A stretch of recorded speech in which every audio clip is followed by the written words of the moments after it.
Hi folks, Mark here, Views from Mark. First off, as always, I hope wherever you are in the world that you're keeping safe, healthy and are well.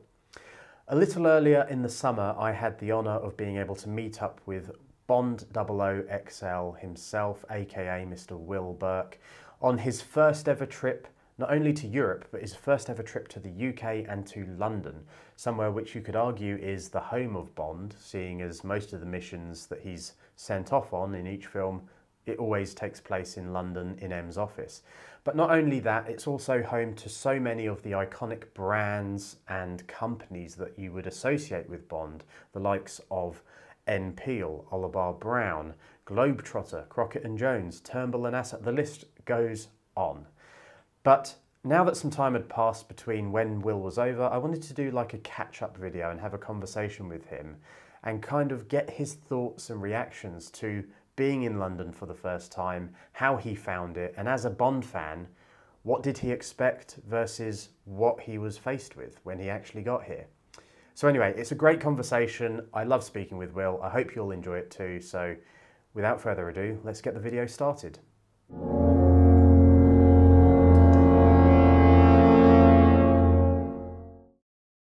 So folks, as you can see, I'm joined by the man, the myth, the legend. I know I probably say that for all my guests, but this man truly is a legend. Mr. Will Burke of Bond00XL. Welcome. Thank you, Mark, so much, man. I'm very excited to be here with you today. I love your content, and I'm sure we'll get into it more in the video itself. And meeting you in person was fantastic, and I'm so excited to be a guest on your show today. Thank you very much. No, likewise. It was so great because I'm thinking back to the beginning of June, I think it was, and I had this message pop up in my Instagram account and I had a look at it. It was from your good self, and you were saying that you were coming over at the end of July on a trip to London and it would be great to meet up. And straight away, because at the time I was kind of stuck at home waiting for some new wheels and everything else that was going on at the time, but that kind of gave me something to look forward to, and I saved up my energy and I thought, yes, I'm going to go and meet with Will, we're going to have a great day in London, show you the sights, and yeah, it was fantastic. But whilst we are beginning, let's start with maybe, I can see clearly behind you that there is some Bond posters going on. There is the Bond Spectre, Amiga Spectre poster, and you've got the classic Daniel Craig Spectre poster there. But what are we wearing today? What's on the wrist? Are we carrying on that Bond theme in our choices today? I thought I would try to do that, and to begin at the beginning of the Craig era, since it just started. I mean, excuse me, since it just ended, I wanted to start at the beginning of the Craig era. So I've got on the Madagascar shirt. This is the Royale Filmware version. Did a little doctoring on that once I got it in. I read online some of the ways to darken it and make it more screen accurate as far as color, since this was the first version that he did. Okay. And so I did some doctoring and dyeing of the shirt myself, and it turned out, I think, fairly well. Looks great. The watch is keeping consistent is the Casino Royale Planet Ocean Amiga. And, very nice. One of the first Amigas that I ever owned was this particular one, and so I'm glad to still have it. It was, yeah, it was the second one I ever owned, but it was within the first month of getting my first Amiga. This was purchased as well. So. Fantastic! Wow. Okay. How about you, baby?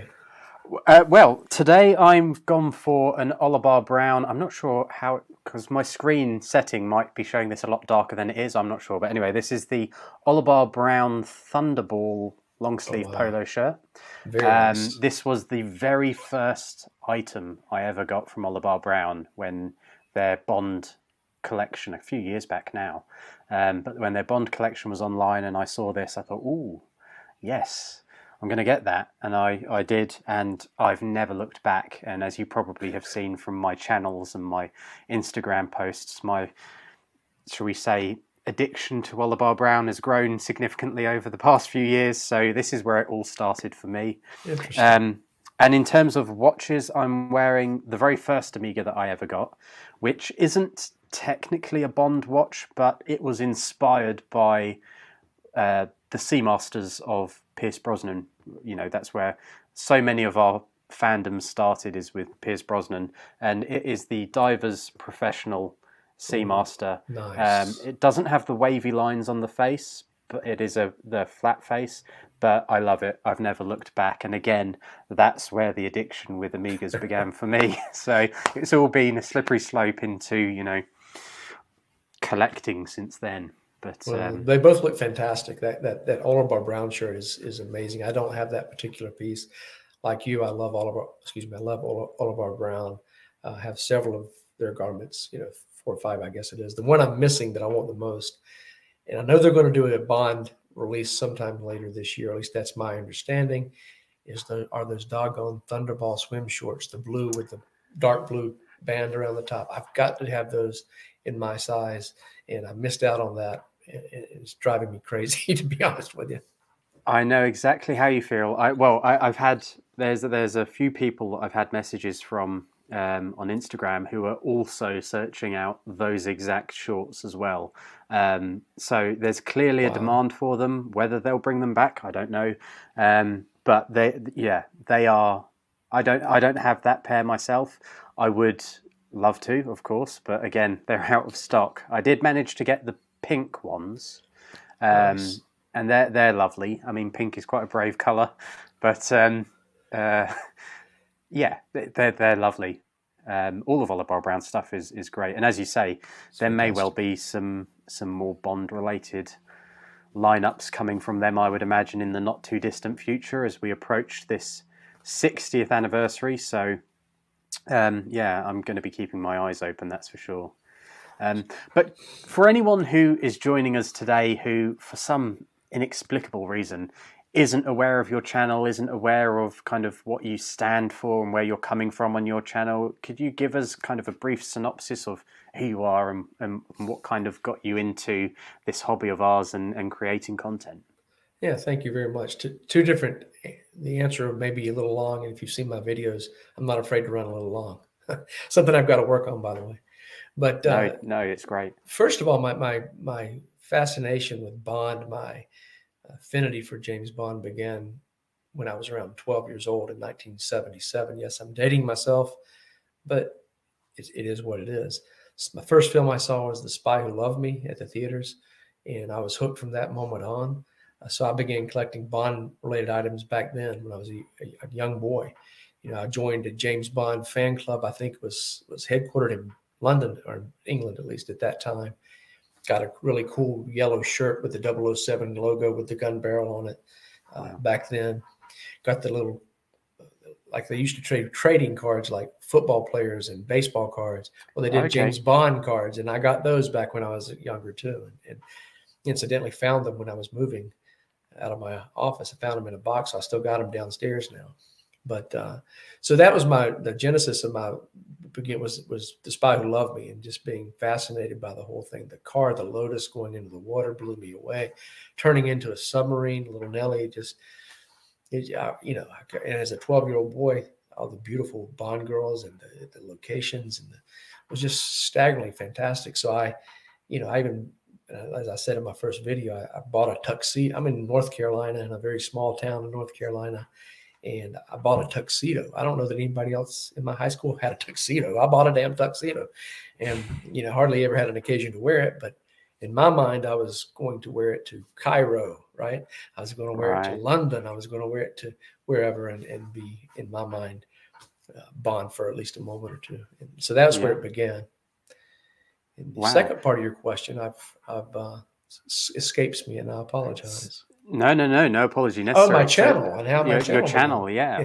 So what's your kind of motivation behind that? Because we all do it for different reasons, or you know, we just love doing it, don't we? But you've got, I believe, you know, a very what's the term? You have a motivation for wanting to do the content that you're doing. So I do, and I'm very humbled and by the reception that I received after my first video, and that what I received after my second video, which debuted last weekend, as a matter of fact. Bond00XL was started because I am a large guy. Okay, I am about 5 feet 10 inches tall, around 235, between 235 US 235 pounds to 239 pounds. I haven't seen 240 in a long time, but maybe today, but anywhere from 235 to 240 pounds. So I'm a big guy. About a 47, 48 inch chest. My waist is like a 40, 42. And so all these wonderful, amazing Bond brands and Bond style that we see, you know, certainly in the United States, and I think really worldwide, the population is not to use a pun, but expanding. Okay, the population of larger frame people like myself is really a large segment of the market. And so watching David Zaritsky of the Bond Experience and his amazing videos and his portrayal of these Bond brands that he wears and shows off in such fantastic form and fantastic videos got me thinking, you know, that looks great on David, but shoot, he works, you know, he's up at 3 a.m. and working out till 6 a.m. and that's before he, you know, takes his morning coffee. And David's in amazing shape. Daniel Craig, amazing shape. Yeah. I'm not in amazing shape. Okay. And so I thought, you know, these brands that I love, they look great on these guys, but how does it really going to look on me? Somebody of my stature, of my size, larger frame. So I thought, you know, I'm not the only one out there that feels this way. I want to live that sartorial lifestyle to the extent that I can. And my question is, okay, it looks great on David, or it looks great on Daniel Craig, it looks great on Mark. How's it going to look on me? So, you know, as a fan, I've over the years bought a lot of these garments, and some look better on me than others, if I'm being honest. Some work better than others for me and my stature. And so I thought, there's really nobody in the market, content, I should say, not market. There's nobody in the content creation that focuses on the sartorial aspects, these clothing styles of Bond, from a larger person's perspective. Now, my channel, I don't limit it to just being those of us in larger frame folks. It's really for everybody. I've been lucky enough to have such wonderful comments, direct messages from people. You know, some of them are worried about being too thin. Okay, instead of too fat like me, too thin. How's it going to look on me because I'm too thin? Or I'm 5 feet 5 inches tall, they say. What about for a short statured person, a shorter statured person? How would it look on me? Or I'm too tall. You know, everyone has, as I say, insecurities. Everyone has questions about how will this look on me. I want to get this look, but it has to work for me. And so my goal and my reason for starting the channel is to give a voice to those of us in the community that are not yet in perfect shape, even though I'm a big proponent of working on health, and physical fitness is important, especially as you age and get older. I'm 58 now. And as you get older, it becomes even more important, flexibility and that kind of thing. But we have to live with who we are now and be happy with who we are now. And one of the ways to do that, if we can, to the extent we can, is to experience some of these sartorial offerings. And I wanted to give a voice to those in the community that may have those same questions that I had for years. Absolutely, and it's a fantastic reason to you know, want to start creating content, because, as you say, it's an unrepresented demographic, and let's be honest, it's probably, you know, the amount of people, we all have these questions. How are these items going to look on me? As you say, it's fine to see it on Daniel Craig or, you know, David, who is incredibly fit. I too have had those same kind of doubts within my own head, and I've got to thank you. Actually, I'm going to say this publicly. I think I've said this to you in person, but I do have to thank you, because on my own channel previously, when I was doing unboxing videos of any of the items that I was lucky enough to come by, whether it was an MPL sweater or Oliver Brown polos, whatever it might have been, I would always do my unboxing videos, and I'd talk about the packaging and the customer service and the material that's used and how it looks holding it up like this.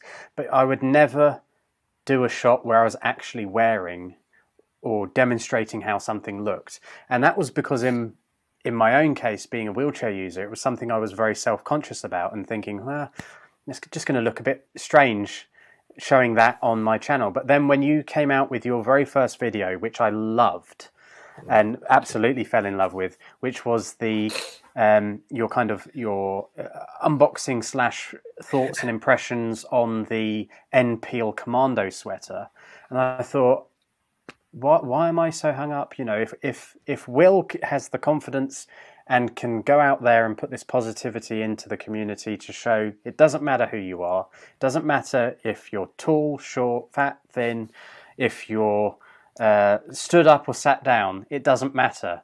It's about getting these items. If they fit you and you feel comfortable, you feel good, then that's great. And that's what it's about. And that inspired me. So going forwards on my channel, that's what I'm aiming to do more now, is to just kind of be a bit more myself and open. And it was inspired by your own channel and your own content coming out. So I have to say a big thank you for that. So thank you, Will. You're very welcome for that, Mark. You're doing something that seldom happens to me. You're leaving me speechless, though. Well, it's appreciated. It's appreciated. I don't want to make you uncomfortable or anything, or I'm not one to kind of gush, but it was inspiring what you did and what you are doing. So keep up the great work is all I can say, really. Well, let me say thank you and sincerely thank you for that, because that is one of the goals of what I'm trying to do, and to know that it reached one person at least and changed the way you may have wanted to feel about presenting yourself to the community or to yourself. It's humbling, but it's so fantastic to hear that my message, at least what I was trying to portray and put out there, was received the way I intended it to be. And it sends chills down my spine, literally, to hear these kind of stories. So thank you for honoring me with your truth and with your honesty too. Sincerely, thank you, Mark. You're very welcome. Now, there is actually, I think, quite a good segue that we can do here, because obviously you came over to London in July, end of July, last week of July, I believe it was. It was. And I remember you saying in your first video, one of your inspirations was seeing in one of David's videos, actually, one of the Beatles from Burlington Arcade, who was showing David and the group of people around the arcade, and they were discussing the No Time to Die commando sweater, but this gentleman said he didn't think it would suit him because he was, of a larger frame. And that's kind of, I believe, what inspired you to, in part, start your channel. So fast forwarding to your trip to London, first off, as an overview, how was London? How did you find it? And secondly, did you actually get to meet up with that gentleman from Burlington Arcade and have a conversation and give him your thoughts on where you've gone after seeing his comment in David's video? What a wonderful! I'm so excited to talk about this, Mark, because yes, great.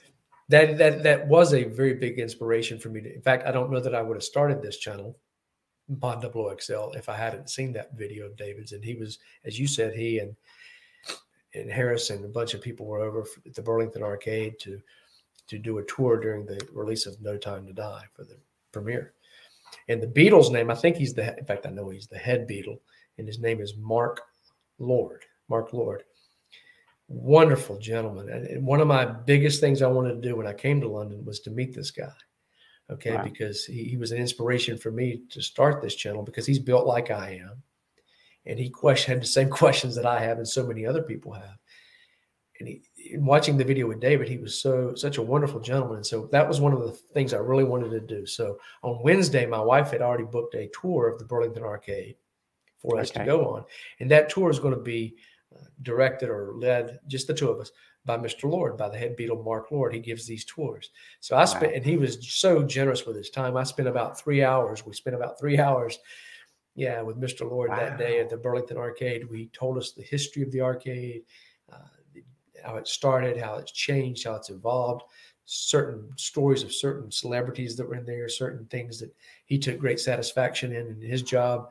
I won't go into those because I'm not sure exactly what all he wanted to make public, because he honored me with some of those things that, some of them I wouldn't put out there without his approval necessarily. But he was wonderful to my wife and I. He just answered all the questions, took us to inside the stores and the brands.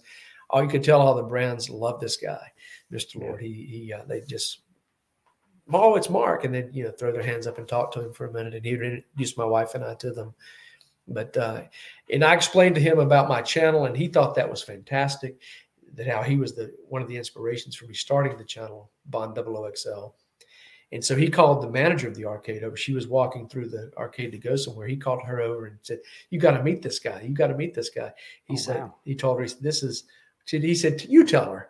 And I said, "Yeah, I started channel Bond00XL for a larger." And she thought that was fantastic. And I said, "Mr. Lord here was one of the inspirations."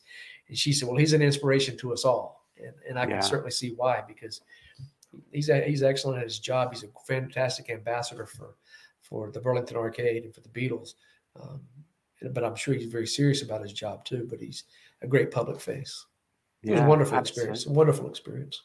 That sounds incredible. Yeah, because I mean, on the occasions I've been in the Burlington Arcade, you always see the Beatles there, and they're always so friendly, so helpful. Any questions you have or advice you might need, or if you're looking for a particular store, or, you know, they're just the top of their game. So yeah, I think I've met him very, very briefly, only a handful of times, but lovely gentleman. All of them are. So yeah, sounds like an amazing way to spend 3 hours as well. To have that personal one-to-one tour of the arcade is fantastic. So yeah, congratulations, and I'm really pleased that you did actually get to meet up with him. Oh, me too. You know, have that discussion with him. So obviously you're a Bond fan, I'm guessing. I think it's safe to say. That's the one. That's the pose. And so obviously you were coming to London. So what was the reason for your trip to London, and were you coming with anything in mind, like you were wanting to check out all the Bond brands, or were you wanting to do the tourist stuff like the Buckingham Palace and Horse Guards Parade and stuff like this? So how did you go about arranging a trip? Because correct me if I'm wrong, this was your first trip to London, so it's quite a big thing to take on. Oh, it really was. My wife, the reason I came to London is my wonderful wife was over in London for a 3-week program through her master's degree. She got her second master's degree, and part of that was a program in London where they had basically did 2 classes over the 3-week period, but they had evenings free from like 2 in the afternoon, I think, free after that. Now they would go see plays, shows at night as part of the program as well. She's an English teacher at a college here in our local community college. She's the chair of the English department, and she was getting her second master's degree. And so she had been over there for 3 weeks already, studying and being a part of of the London experience. And so we decided that the last week after she finished her program, I would come over for a week and we would have a holiday in London together. And she had done a lot of the tourist things with them. She had gone to the palace, Buckingham Palace. She had gone to Stonehenge. She had gone to just a lot of other things. She'd gone to Paris. She's a huge Coldplay fan, like I am about James Bond. That's how she is about Coldplay. Fair enough. And so just so happened, and this is amazing, just so happened that while she was in London studying, Coldplay was going to be in Paris. So she got tickets to the Coldplay concert in Paris, and was able to go see Coldplay in Paris. And I can't remember the theater, just something. You probably would know it if I could pronounce it, but I think there were like 90,000 Coldplay fans there or something crazy like that. Wow. In Paris, but she had a great time there. So she got to do a lot of things. What I'm getting at is she got to do a lot of the things that she wanted to do while she was there. So when I came over, she wanted it to be about the things I wanted to do that last week that she was going to be there, because she had done most of the things that she had wanted to do. Well, as a Bond guy, the main thing I wanted to do was the Bond stuff, right? I wanted to see the palace. I wanted to see the tower where Big Ben is. I wanted to see Tower Bridge and walk across that. And I wanted to do it all, right? I wanted to go to the palace. I wanted to do everything, but you only had a finite amount of time. And so, yeah. And wanting to have a valid, good excuse to go back to London as soon as possible, I thought we'd put off a lot of the touristy stuff. And so I spent most of the time over there focused on the Bond stuff, the Bond brands. Okay. I love the clothing. I'm just going to be honest with you. I love the clothing, the style the Bond brands present. So being in London and walking down the street, and there's Barber, blew me away. There's Crockett and Jones. There's N. Peel. There's Turnbull and Asser. Come on. Yeah. So I was in heaven, man. I was, I was like a kid at Christmas, right? The whole time I was there, and she was so generous in wanting me to experience these places and these things that were so important to me, that's what she made it about. And so the time I was there, it was going to these places that I wanted to see, doing these things that I wanted to do, bond related things. And there's so many more bond related things, obviously, in London that I didn't even come close to doing, but more reason to try to come back as soon as possible. Absolutely, absolutely. So did you have, like, as a Bond fan, you're going to London, it's kind of, you could argue it's like the home of James Bond in effect, you know, his office is based there, you know, he's from this part of the world. Do you but from a brand's perspective, because obviously you're a fan of these brands and you've mentioned a few of them there, did you have like a hit list that you wanted to kind of go through and try and visit whilst you're over here, or were you just kind of going with the flow, letting it sink in, being in London, and as you're going about, you spot a brand and you think, oh yeah, I'm going to go and check them out? A little bit of both. There were certain brands that I definitely had to find and go into, and I wanted to go to the headquarters brands. Like I really wanted to go to Turnbull and Asser. Really wanted to go to Crockett and Jones. You know, the Enfield garments, I have several Enfield garments now. I got my first one last year, and have a couple now. All of our Browns, had to go in there, of course. But in the Burlington Arcade and experience the whole arcade and all the brands associated with that, like Globe-Trotter. Globe-Trotter was one that I had to go into, and glad that I did, I think. I'm definitely glad that I did. So there were certain brands that I had to make sure that were on my checklist that I had to get checked off. And then other ones, like you said, you said it better than I can. It was basically going with the flow. And oh my goodness, there's one that I hadn't really thought about so much. And so I want to go experience that and do that as well. So we did that. You know, that's what we did for the most part. Fantastic, fantastic. Because obviously here in the UK, we're very fortunate, or we have been this year, with the amount of things that have been going on related to Bond and the Bond 60th anniversary and things. But I'm envious of that experience that you must have had coming over as a fan for the very first time. And you know, it's, for lack of a better way of putting it, I imagine it must be a bit like walking through a film, or you feel like you're walking through a set sometimes, because you must, even as you're going from the different brands, you'll spot locations that you think, oh yeah, I recognise this from this scene in Skyfall, or this scene in Spectre, or, you know, oh, this is the Thames where the world is not enough chase was. You know, it must be quite a surreal feeling. It was overwhelming, if I'm being honest. You know, it was hard to process at that time. If you'd asked me at that time some of the questions you're asking me today, I don't know. I thought I'd been able to answer them. You know, it was overwhelming in a positive way. I can't think of a negative, actually, other than my wallet's a lot lighter than it was when I went over there. Other than that is one of the risks that comes with the Bond collecting hobby / lifestyle, isn't it? You know, it is something that your wallet is going to take a significant hit every, you know, or it could take a significant hit every time you go into one of these brands. But I'm so pleased that you were able to get to experience it and to go and see all of these brands that we're all fans of and see them in person, because it's different, I think, certainly in the States, from people that I've spoken to. For example, Luke of Bond's Apartment, they don't necessarily have these brands close by. You can't just go down to the store and they're there.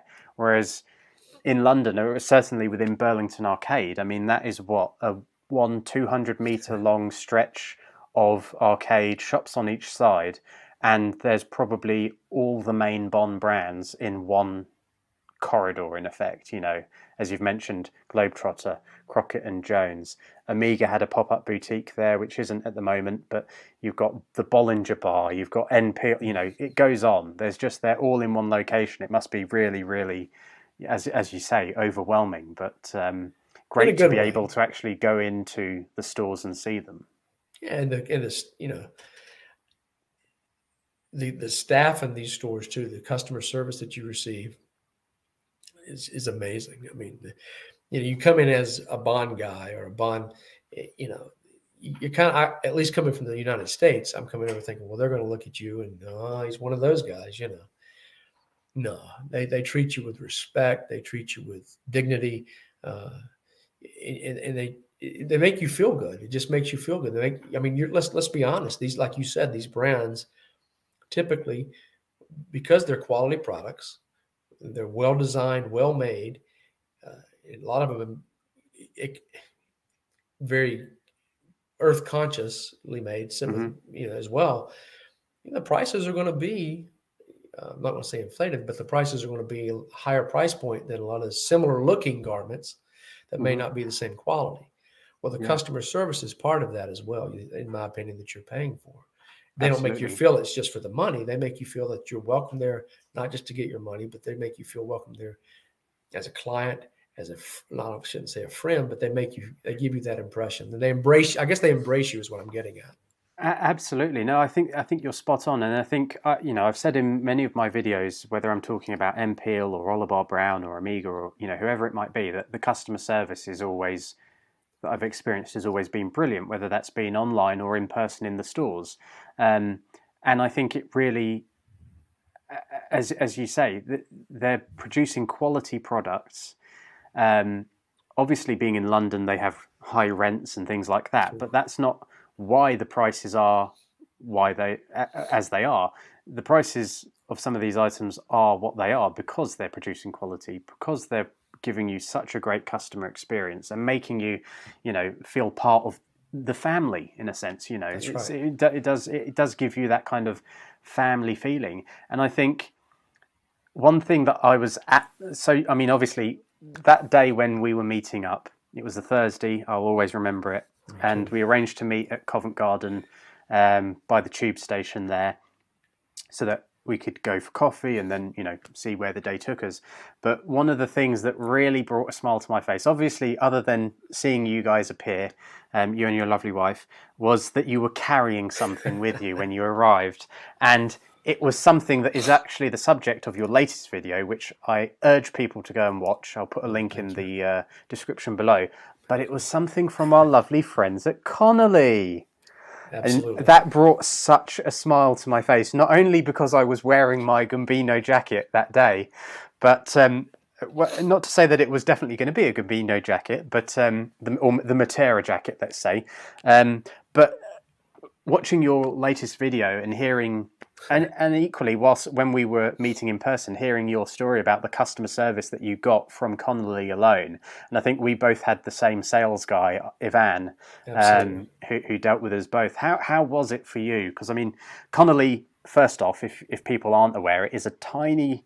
You'd walk past it and you wouldn't know it was there necessarily. This store, but once you find your way in, it's the most incredible place. But how was it for you, Will? Yeah, that's going back to your question a few minutes ago. That's one of the brands that I had to go into when I came to London. And it wasn't for the reason you may think. It wasn't so I could go in and buy that jacket or any other Connolly piece necessarily. Right. I wanted to go into Connolly because I wanted to see that piece and confirm for myself, just as you thought, that's not going to be for you. You're not going to, I'm glad I got this because there's not going to be a Connolly in North Carolina. There's not going to be a Connolly in the United States that I'm aware of. So if I'm going to look at this jacket, if I'm going to see this in person, if I'm going to try one on, it's going to be in London. And so that was one of the places I had to go to. And I didn't even know if they would have any in stock and if they'd be in my size. And so I walked in the door, my wife and I, that's one of the first Bond brands that we went to see. Okay. All right. Yeah, it really is. And so we found the Connolly store, beautiful 3-story home. Look, it used to be a home actually. And so I hit the buzzer and went in. And like you said, Ivan, I say his name right about 75% of the time, and I get it wrong 25%. So Ivan, if you watch this, please forgive me for when I make the mistake, because he could not have been more wonderful. He was the first face I saw at Connolly. Comes up. You didn't look up like, what did I buzz you in for? You can't buy something in here, or you're not welcome here. No, it's the opposite. He comes up with a smile on his face. Now he did think I was someone else. At least that's what he said at first. I remember you. No, I've not been in before. It's my first time to London. This is my second day in London. And so, okay. So we started talking, and at first I didn't even mention Bond or the Bond jacket or their association with James Bond. I just was looking at the different things, and he's 100% was trying to show me the artwork and the aesthetics of the store, and told me the history and then all these beautiful leather goods all around. You know, Connolly, as you know better than I do, is the English brand that it is, has done seats for Rolls Royces, and Jaguar, and even the DB5 Aston Martin. You know, they did that. So long history with Connolly. And so he's very proud of that, and he should be. And he was showing me and telling me all these things. And eventually I got around to asking about the jacket, and he said, oh, yeah, we've got that. And so he took me downstairs to where that particular garment was located, and found one in my size, came back. And, you know, my wife knew that I wasn't really planning on purchasing this garment because I didn't like it. I didn't like the way it looked. I didn't, you know, and people are going to think I'm probably lying, because it was the same with the No Time to Die sweater, my first video. I didn't like the looks of that to start with, but I love it now, and I bought it. Same with this Gibino. I didn't really like it on Daniel Craig even. And if it doesn't look good on Daniel Craig, how the hell do you think it's going to look on me? You know, I'm not going to improve the look any, let's be honest. So anyway, I try the garment on. My wife's sitting down. I look in the mirror, and my first reaction is, there's something going on here, because either, and I say this in my video, but either Ivan has put a spell on me, he's cast a spell on me, he's actually a shaman, or these are circus funhouse mirrors that, you know, make this jacket look like something else, because I'm seeing something in the mirror that I didn't anticipate seeing. I look over at my wife, and she gives me the very affirmative, wow, that looks really nice. Well, you know, I love my wife. She's been very supportive. She might as well said, fork the money out right now, because when your wife looks at you, like she looked at me with that garment on and said, that looks very nice. It was a sale right there. So I bought the jacket, had to have some alterations done in the sleeves, and then picked it up a couple of days later. But the customer service from the time I walked in to the time I left and to the time I came back and picked the garment up a couple of days later was amazing. I mean, it really has been. So it was okay. So you went in. You must have gone in on the Tuesday, and then you picked it up literally just before we met in Covent Garden. Then, that's exactly I see. Right. Oh, fantastic! Yeah, that's brilliant. We picked that was the first thing we did. We got on the tube, and I love saying the tube. And incidentally, I'm going to get on a tangent here, and I'm sorry, and picked it up, and then came to meet you exactly. And I think as we were walking to meet you, I ducked into Crockett and Jones just briefly. And whet my appetite there to go back later. But then it came on and met you and had a wonderful, wonderful day. Wonderful time spending the day with you. That's fantastic. I mean, I love hearing that, because I as well, I have to admit, I wasn't, when I first went into Connolly, and I spent, it took me a little while to find the store the very first time that I went in. And the first time I did find the store, they were closed. I didn't realise they were closed on the day. So I went back a following time. And again, like yourself, I wasn't sure when I went into that store that I would like the Matera jacket, the Gambino jacket. I really, you know, I was going in out of curiosity more than anything else. But as you say, as soon as I was in there and Ivan was working his shaman magic, and you know that level of customer care, and he's telling you how it should be fitting you in the shoulders, and you know, I was thinking as well, the sleeves are really baggy, I might have to get these taken in. And he was like, well, no, the sleeves, that's how it's designed to be. If you start doing that, it will change the shape of the jacket through here and here. And I was like, okay. So yeah, he worked his magic, and you know, I fell hook, line and sinker for that jacket as well, and it's one of the best purchases I think I've made. I wear it so much. Probably people, when I go down to London, if they see me going through Burlington Arcade, they probably think, does this guy only have one jacket? What's going on? You know, it's if you're going to have one jacket, that might be the way to go. Absolutely.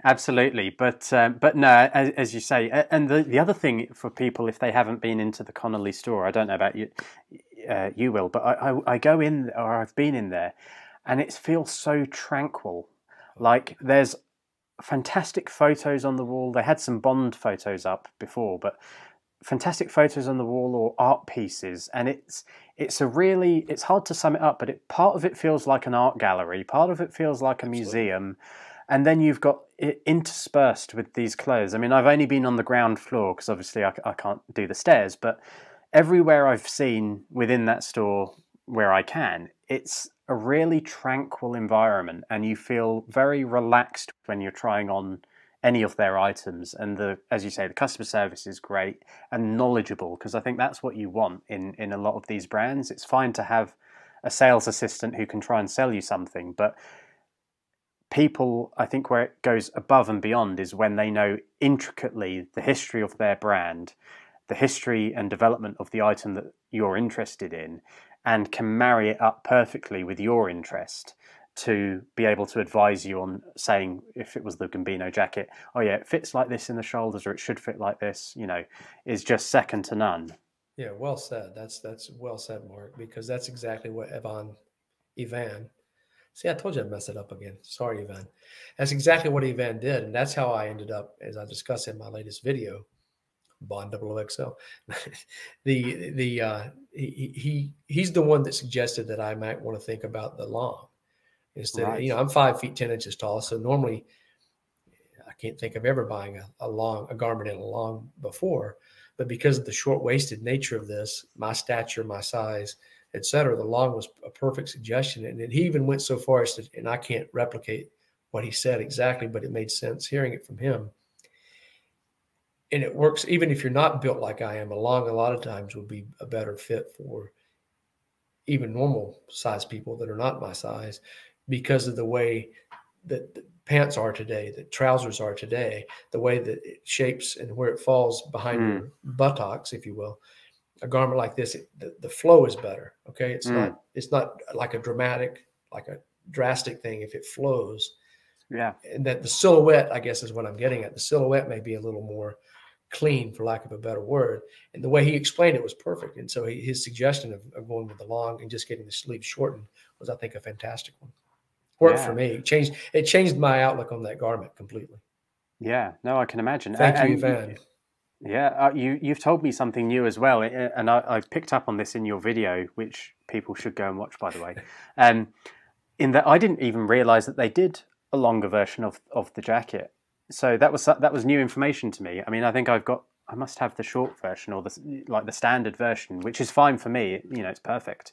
Yours looked great on you, Mark. When you were wearing that, when you got off the tube and I met you for the first time, yeah, it looked great on you. I mean, it really did. Not just saying. Thank you. Thank you. It suited the color, the fit. The fit was perfect. The color was fantastic. Yeah, I can see why you wear it. It's perfect for, I mean, the 3 seasons: spring, summer, and autumn. Kind of where we are now. It's like with all of these Bond brands, I think I had this discussion with, I think it was David. Where we're saying that Oliver Brown is more of your kind of summer suited attire. Peel, you're talking kind of autumn and winter, obviously because of knitted nature. With the Connolly, the Gambino jacket, though, you've got kind of most of the year that you could wear it. So spring, summer, into autumn. It's very kind of multi-seasonal, I suppose, is the way to put it. But no, thank you very much. I'm pleased. I knew that coming down to meet you, as I say, I was very excited. You're only I think you're the first other content creator that I've actually met in person and planned to meet. There's only one other person who I met at the No Time to Die screening, and I couldn't put my finger on where I knew him from. And I was like, I know you from somewhere. Where do I know you? And we got talking. But in terms of actually arranging to meet with someone, you're the very first person, and certainly the first of our American contingent of Bond content creators that I've had the pleasure to meet in person. So fantastic. Yeah, it was such a thrill. The pleasure was mine, I assure you, Mark, honestly. My wife's too. She talks about, and I'm sorry, this is not to embarrass you as a British gentleman, maybe as an American gentleman talking to a British gentleman, this may be too much, but in any event, you can edit it out if it is. Hopefully it's Go not. for it. My wife, we talk about that trip, of course, a lot, and we talk about you a lot. And she said today, as we were having our morning coffee, and I was actually watching Coffee with Mark this morning because I had to work Friday and I wasn't able to join live. So I was watching it this morning as I was enjoying my coffee. And she said, I'd like to hang out with Mark even if you weren't in the picture. And I thought, well, bless. But that was and I told her, I said, I love that. the fact that she truly feels that. She wouldn't say that if she didn't mean it, Mark. I can assure you. She enjoyed the time that she spent with you that day as well. And that, as a Bond fan, great. But as someone that I consider myself now, you're a friend of mine, and hopefully you feel the same. But you're a friend, and for her to embrace that on her own independent is even more fantastic. It speaks to who you are, and it warms my heart that she feels that way, frankly. So. Just thought you should know that because it's true. Thank you very much. That's lovely to hear. And yeah, no, your lovely wife is an amazing lady, and it was absolutely wonderful to get to spend as much time as I could with you both on that Thursday in London.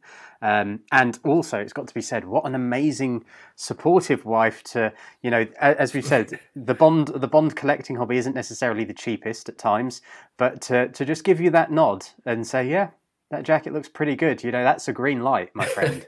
And I took it that way. I certainly took it that way, whether she meant it that way or not. I took it that way.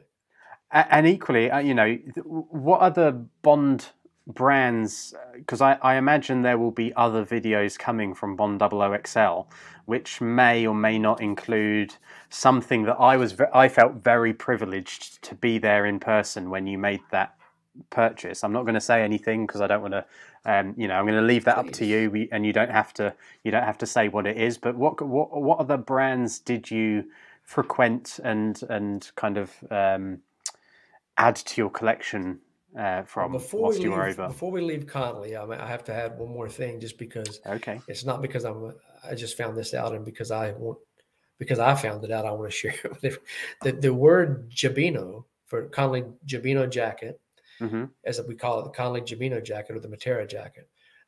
Apparently, Gibino, I looked it up. Gibino means jacket in Italian. Who knew? Okay. Yeah, so the Italians knew. That's right. That's a good point. The French knew, but not the Italian. Yeah. So apparently Gibino, and my pronunciation is probably as bad as saying Ivan instead of Ivan, but my pronunciation may be off. But the Gibino actually means jacket in Italian. So there you go. And of course, that jacket's made in Italy. So it is. Yeah. No, fair enough. Your question though, other Bond brands that I added. Yeah.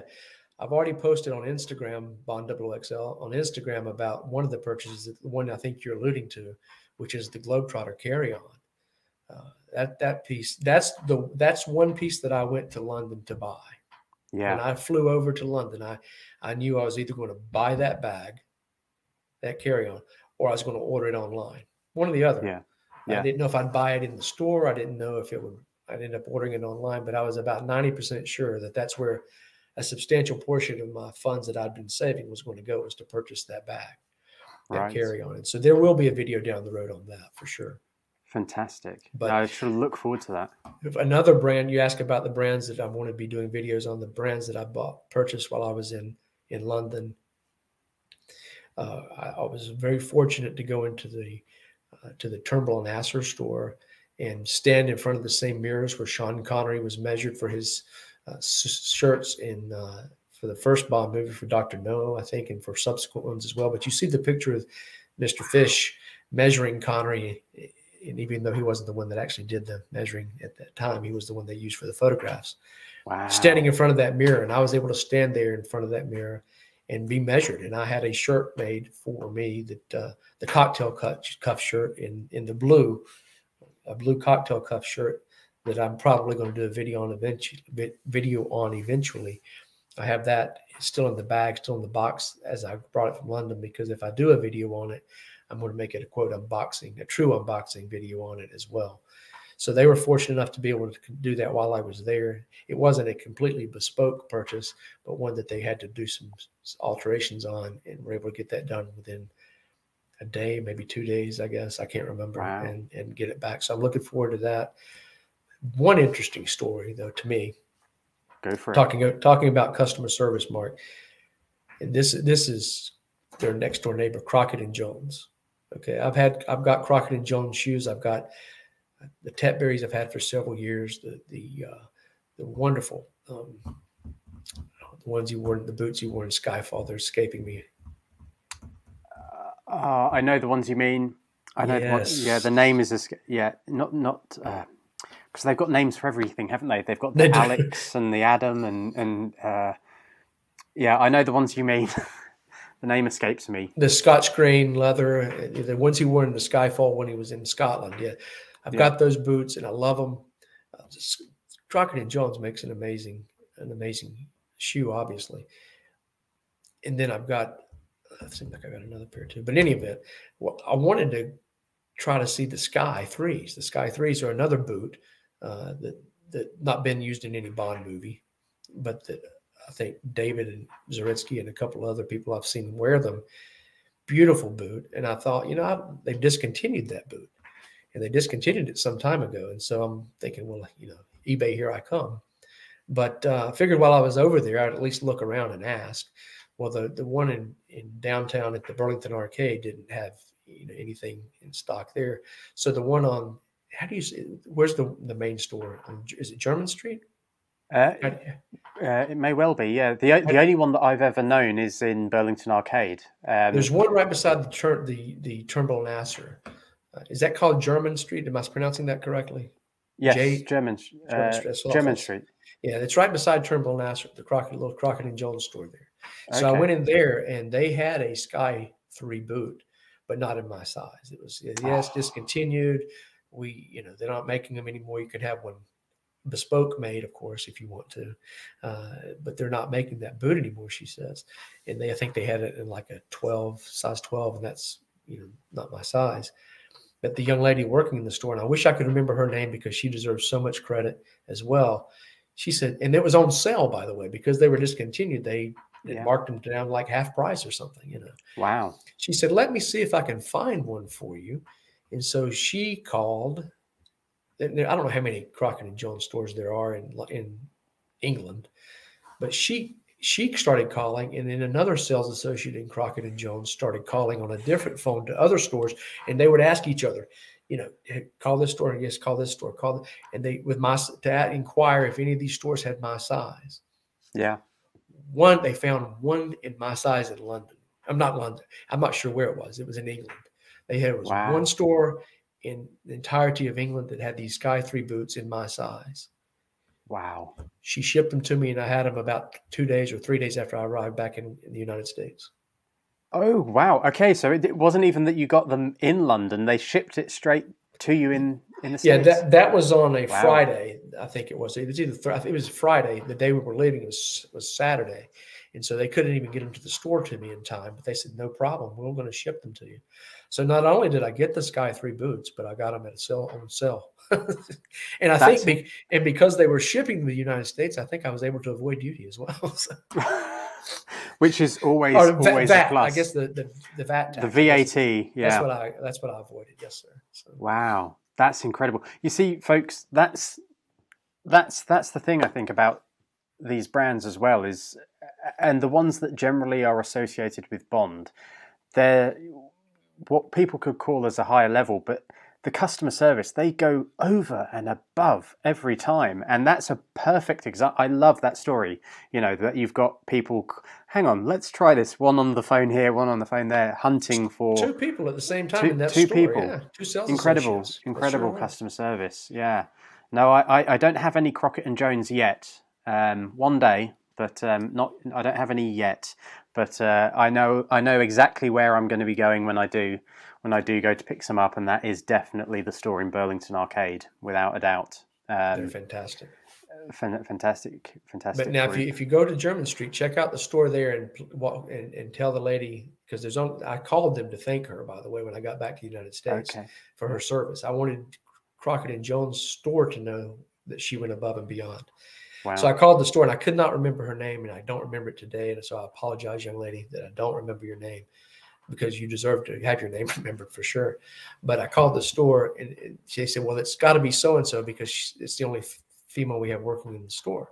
I said, well, she deserves nothing but the highest level of compliments, because she went out of her way to help me and made my day and my trip to London that much more special. And so if you get a chance to go on German Street, you tell her the the guy from North Carolina, from the United States, that she helped with Sky 3s is very appreciative. I will certainly do that. Yes, absolutely. That's incredible. I love those kind of results as well, when all hope seems lost. It's like a Bond film. It's like the trailer for a Bond film. When all hope is lost, there's one man you can rely on. One lady in this instance. One lady in this instance, yeah. No, that's brilliant. I'm so pleased. And how do they fit? Are you pleased with them? They fit fantastic. Yeah, I love them. I was because you never know, right? I mean, they know they're last and they know your foot, but they fit fantastic. I haven't worn them yet. I've tried them on and worn them around the house, but I haven't worn them out yet. It's still the weather here is still a little warm for that, I think. Fair but I left Crockett and Jones that day as I was walking out, and I heard it in the back of my mind, and I'm not so sure that I wasn't doing it out loud. Ding, ding, ding, ding, ding, ding, ding, ding, ding, ding. You know, like you said, one man to one woman to save the world. I've had that feeling a couple of times as well myself. Like when you come out of Peel and you're carrying one of those bags with the black bags with the 007 on it, Peel 007, and you've just picked up a sweater or something, and you have that theme, you know, in the back of your head. Yeah, you can't avoid it. Yeah, it's a brilliant feeling. But coming back to, obviously, as I say, we met up in Covent Garden. I saw you had the Connolly bag. I was delighted for you. And we had well, from my perspective anyway, and I think yours, you know, you've said as much. We had a great day. We went for coffee, took you and introduced you to my favourite cafe in London. We had a spot of lunch, something nice and simple, some Mexican, I think it was, wasn't it? It was. Some Mexican lunch. And then I had a plan. I had this grand plan in my head that we would go for cocktails in Zeedle's by Piccadilly Circus, a great Art Deco bar where they do a great Vesper martini. I had this great perfect plan in my head, and what happened? We got there, we went down in the lift, and they were closed. They didn't open until, what was it, 5 or 6 in the evening, something like that. Anyway, like that. But then we went over, as we said, to Burlington Arcade. Had a run through there, and I was really delighted to be able to be there for that purchase that you made of the Globe-Trotter. And I'm not going to say anything about it. Let's wait for your video. Obviously, you've posted photos on Instagram, but that will be fantastic. In terms of that purchase, because obviously Globetrotters are a big purchase when it comes to it, and as you said you kind of allocated the most of your holiday money for that purchase. Any regrets? None whatsoever. You don't have to go into details, just no regrets at all. Well, I say no regrets. I love that bag, and I would choose that bag again. My regret is beautiful. My regret is that I didn't have enough money or justification for getting not only that bag, but a carry-on. And this is only available at the Burlington Arcade, by the way. They have a bag designed for the Burlington Arcade to mirror the uniform of the Beatles. Right. The Beatles that work for Burlington Arcade, not the musical group, you know, the Beatles. And it's a blue with brown leather. And that bag, even though I went over there with the intentions of purchasing the one that I got, that I ended up getting, that I've coveted for some time. Thanks, Harris Thomas. For getting that bag. I went over there to get that bag, and I ordered it while I was there. But the Beatle bag was I almost chose that one instead. Okay. Do I regret getting the one I got? I do not. No, not in the least. I was trying, and I'm still trying to get my wife. I'm like, when we go somewhere nice and I carry this fantastic Burlington Arcade carry-on bag that I love, think about if you had the one that the Beatles designed. What if you carried the carry-on for the Beatles? No. She has no desire, no interest. No, she won't. She wouldn't even think about it. She doesn't want me to buy it for her. She doesn't want to. No, but it's a beautiful bag. I'd love to have that carry on. The No Time to Die green one was another close. The one from No Time to Die, the green bag with the black. Yeah, I thought about that one a lot too. But frankly, the one I ended up with is the one I would choose again. Close second and close third, or close 2 seconds, I guess, are the green No Time to Die one, and also the Beatle bag as well. Fantastic. Well, I can't wait to see your video and your review, and you just need to, you've now got, again, another perfect bag to do a return trip to London with, So I like the way you think. I'm with you. Thank you. So as I alluded to a couple of minutes ago, my plan for Vespers didn't really work. In fact, it fell flat on its arse, as we'd say here in the UK. But we did get to see the place, though. We did get to go downstairs and peek our heads in. Yeah, they were very, the lady on the I suppose reception area you'd call it. She was very kind of obliging. She was happy for you to go in and have a look. But that's definitely one for next time you're over. For sure. I will look up the opening times next time, and we will get a table booked and go. But what I again have to say a massive thank you to yourself and your lovely wife, in that you were so kind and generous to invite me to go for a drink with you both a bit later in the evening, because it was about, what was it, about 4 o'clock, 4:30, when we kind of were in Burlington Arcade and we kind of went our separate ways. But you'd invited me very kindly to go for a drink at somewhere that had legendary status and has legendary status to any Bond fan, and that was Duke's Hotel Bar.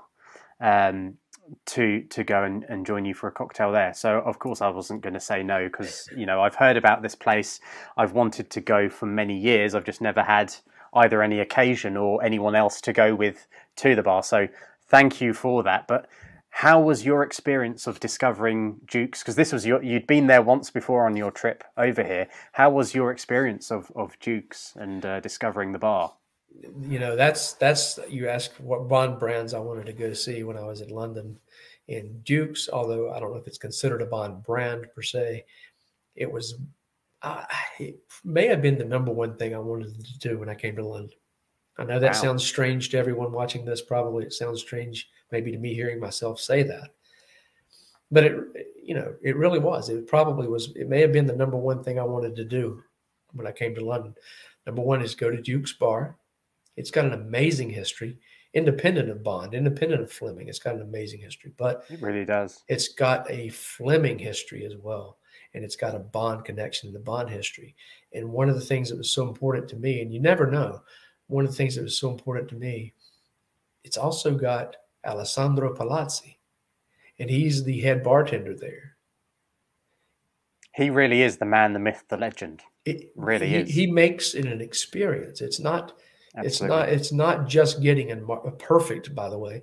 It's not just getting a perfect martini. It's not just getting a perfect drink. It's the entire package. So, my fear was, because they give preferential treatment, you can't make reservations for the bar if you don't stay at the hotel.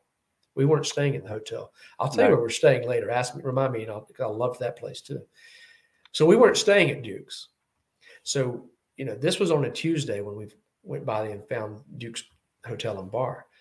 I wanted to go early, so we got there at 5 the first day, because, again, you can't make reservations, and I wanted to make sure we got in at least, even if it took me 3 hours. I want to have a drink at Duke's Bar. Absolutely. And my wife was all on board with that, even if we had to wait 3 hours. Luckily, we didn't. We waited about 30 minutes, probably not even that, to be honest with you. And we were given a table toward the back, the perfect table. I don't know the table number, but if I had my choice of any place in the bar, it's the same one I would choose next time. Fantastic. Luckily, Mr. Palazzi, Signor Palazzi, Alessandro, as he told me to call him, I'm working on it, Alessandro. I'm working on it. I'm a Southern boy. My mother has raised me to say Mr. So, but Alessandro. Luckily, he was working that evening. Luckily, he came over to our table in fairly short order. He had his bar cart, and I think that bar cart is a replacement for the original. I don't want to say that for sure, but I think it is. I think he had that one built many years ago. But so he wheeled the bar cart over. The cart has got beautiful Amalfi lemons, literally imported lemons. He's got beautiful big oranges. He's got different kinds of vermouth on the little bar cart in what we use over here for like vinegar bottles that are decorative little bottles. And then he brings out, you tell him what you want to order, and he wheels the cart to your table. Of course, I ordered the Vesper, as they make it at Duke's Bar, which is a little different than the traditional Ian Fleming Vesper from the books. Yeah. But I'm not questioning it. I wanted the Duke's version. So he comes to the cart. He brings his cart to the table and begins this, I don't want to call it a show because that's doing it a disservice. He begins the presentation of constructing this martini. And when he did so, he told the story. He told the story of the Vesper Martini, but not just from the books, because we can all do that, right? Yeah. Alessandro told the story of why he chose each ingredient that he chose to put in his Vesper Martini that he makes at Duke's Bar every time. First of all, we see shaken, not stirred. I know true martini guys are going to tell you don't shake it because this or that, it clouds the martini, and it does. Shaken, not stirred. It also dilutes it because you're shaking all the ice, and it melts to some extent, even if you strain it. Frankly, I still like them shaken a lot. But long story short, he doesn't shake them. No. He doesn't stir them. What he does is he gets a martini glass that's been chilled already. He puts it on the bar, and his vodka and his gin for the Vespers had been put in the freezer. So they come straight out of the freezer. And he also uses bitters. He uses, I don't know if you noticed, I think you probably did. He uses bitters. The first thing is a little bit of bitters. I think 3 or 4 dashes maybe of Angostura bitters. I'm not sure the kind he uses, so I don't want to put that in his presentation. But the bitters go in, and then he free pours everything. Of course, he doesn't measure anything. He doesn't need to. And then he pours in the vermouth, and he uses Sacred English Amber Vermouth. Pours that in, free pour, and then he gets the vodka that has been in the freezer, and it's thicker because it's been frozen, but of course it's not frozen solid. Yeah. The viscosity is just a little thicker, so he pours the vodka out. Perfect. And then the gin, the last part, 3 parts gin, and he pours that out. And then he takes this peeler, this vegetable peeler, potato peeler, whatever you want to call it, citrus peeler is what he uses it for. Yeah. That everybody asked him. He says, everybody wants one of these. And nobody can find them because they don't make them anymore. He can't find them for him or his staff anymore. Apparently. Oh, wow. Okay. I didn't realize that. Yeah. So he takes this peeler and he peels off a large portion of orange for his Vesper. And he espresses the orange over the top of the martini glass to get the oils off of there. And he gives it a little twist and rims the glass with the orange peel, drops it in. The presentation is beautiful. It really is. Yeah. You almost don't want to drink it because it's beautiful. It's a work of art. Really, you've made me really thirsty now, Will. You're spot on. Duke's Bar, if you need a hype man, please call me at 1. Yeah, you're spot on though. I mean, it's not, as you say, it's not a show, but the presentation is stunning, and it's the story behind it and all the decisions of the ingredients behind it. And I've never had. I think I said to you at the time.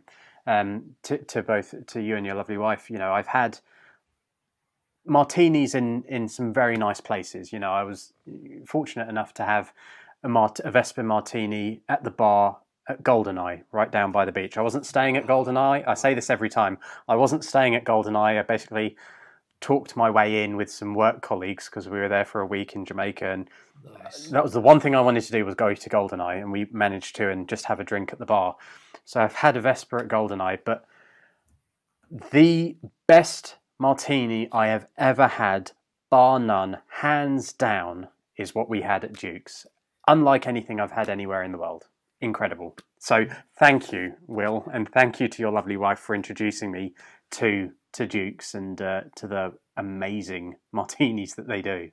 It's my pleasure. I'm so thrilled, honestly, in all sincerity.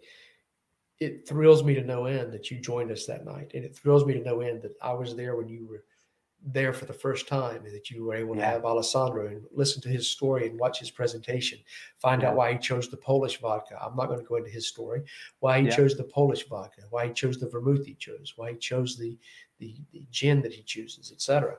I was so pleased to be a part of your experience there. I'd been there one time before, like you said, on Tuesday. You and I were there on Thursday. And to be there when you experienced it for the first time is almost like a proud father. I'm watching something that is special to you, and it's special, really incredibly special to me. And for you to be a part of your experience there made that even more special. So I appreciate you letting us be there with you.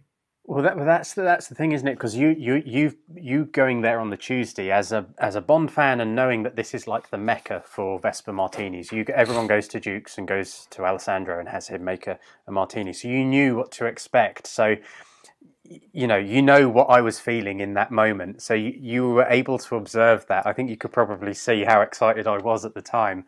But it was a magical experience, and I can't wait to go back, and I can't wait to go back with you and your lovely wife again one day.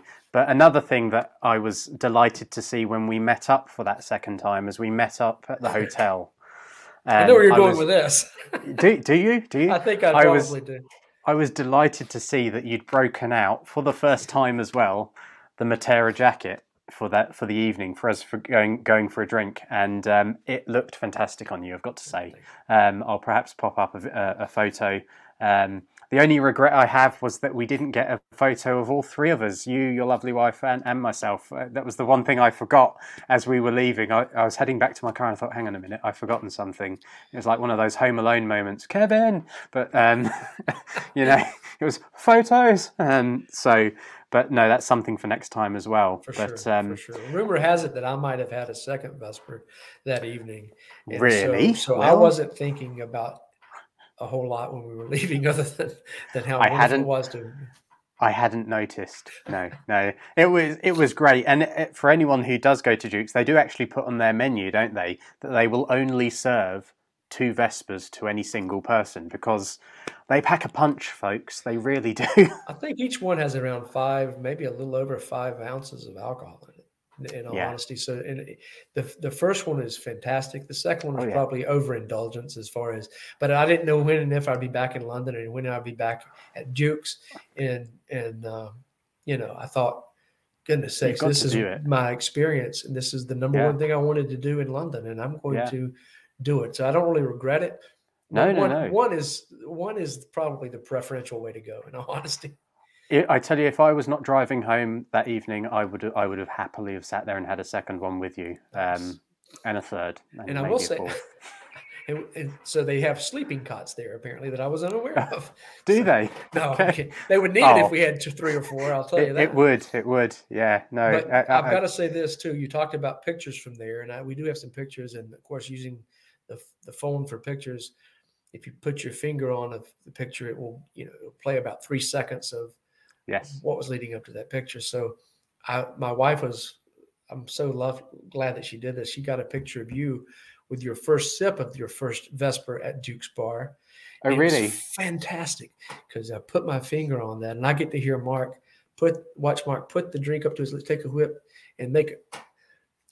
And wow, that is. And I think you said, wow, that is packs a punch or something. I can't remember the verbiage exactly, but probably the fact I've got that for the rest of my eternity, that it's fantastic, because your reaction, first of all, it was like you said, it's the best martini that I've ever had. It is. And your that packs a punch, but it's so good. It's just so good. It really is. It goes down very well. But that the whole ambience in that bar is great. From the artwork and the wooden kind of the dark wood panels and things like this. It's just kind of sets you up for that kind of perfect environment to enjoy a cocktail of that caliber.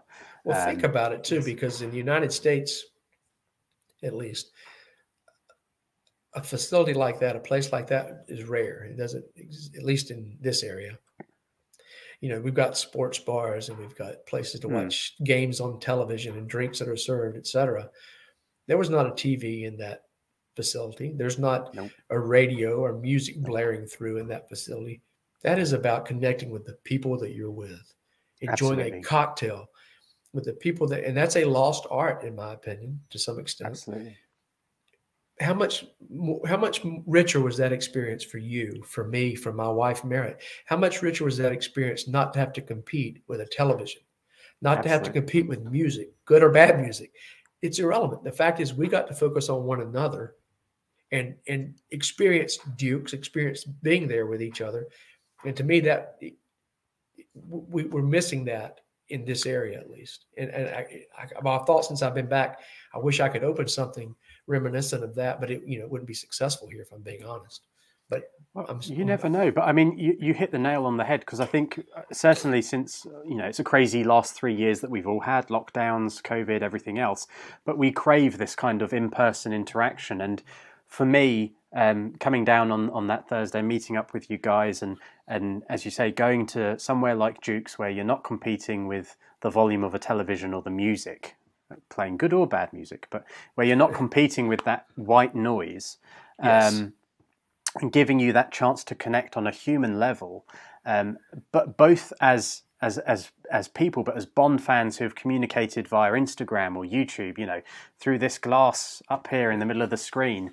It's great. And it's to share these Bond moments and these Bond experiences in person again is such a magical thing. But not only that, as you rightly say, getting to connect with people and hear what people are saying. We even had conversations with people on other tables. You know, there were other guests from the States and here, there, and everywhere, and getting to actually talk to them and why have they come to Dukes, and you know, why are we in Dukes, and you know, everyone has their own reasons to go, and it was fascinating to kind of hear from everyone who was there as to why they were there. You know, the other thing too, and this is not a commercial for Dukes, although it probably could be. The other thing that I think about too, that is fairly unique, at least for being there in my experience, is not only do you not compete with the white noise, and that's a perfect way to say that, they didn't rush you.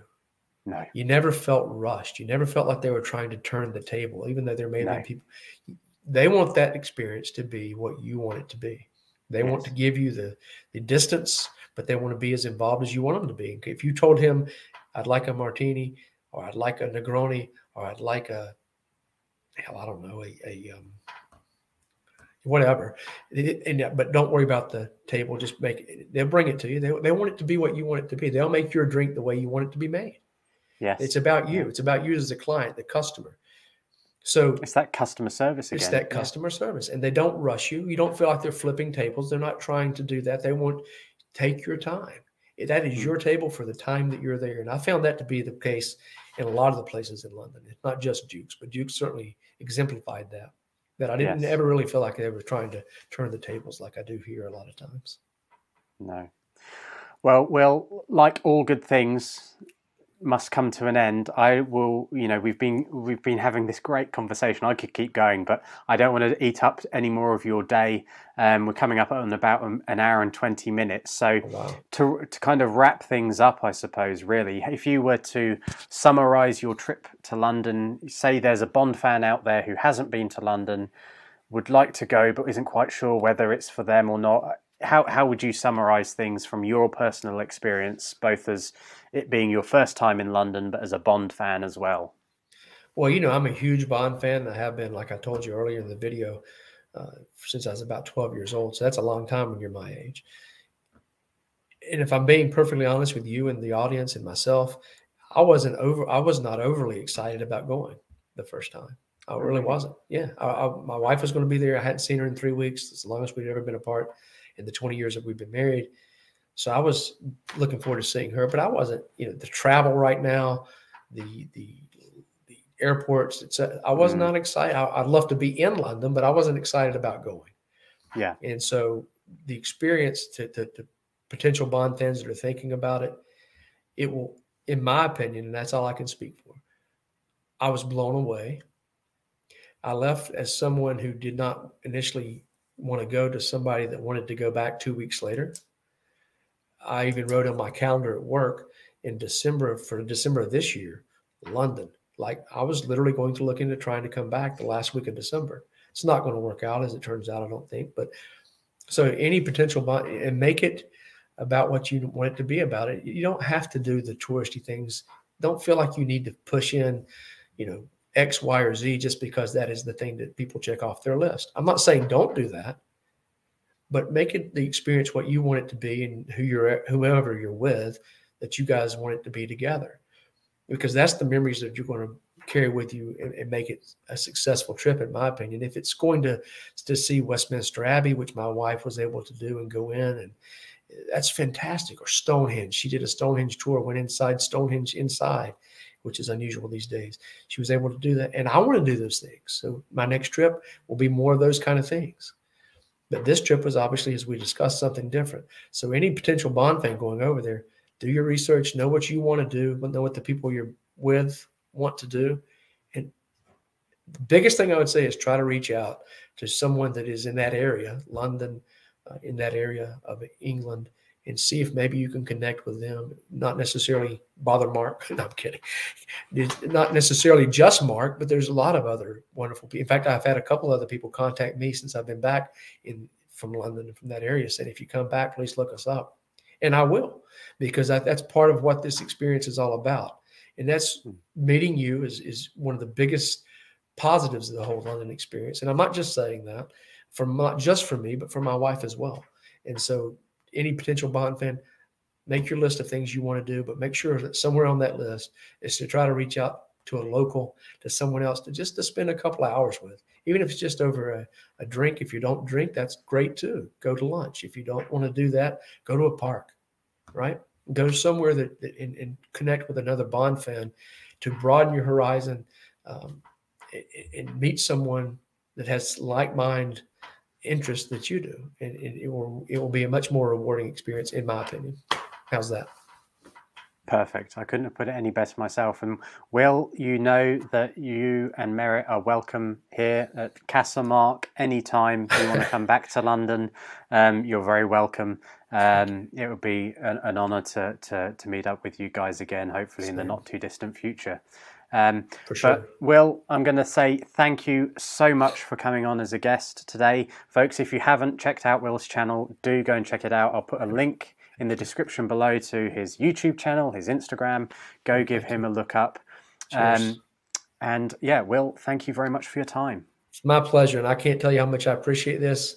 Even if we weren't filming, if you told me, Will, this video is not filmed, actually, we've just been talking, it would be the highlight of my day, the highlight of my week, probably, because you're a friend and we don't get to talk enough. And I'm not kidding. If the video didn't filmed, I wouldn't regret this for 1 second. In all honesty, it's so good to see you, Mark. It's so good to talk to you. You know how I'm effusive in my praise sometimes. You'll have to admit that. I have to admit that. But I'll tell you one thing about me too, is that I am sincere. Absolutely. And I am honest.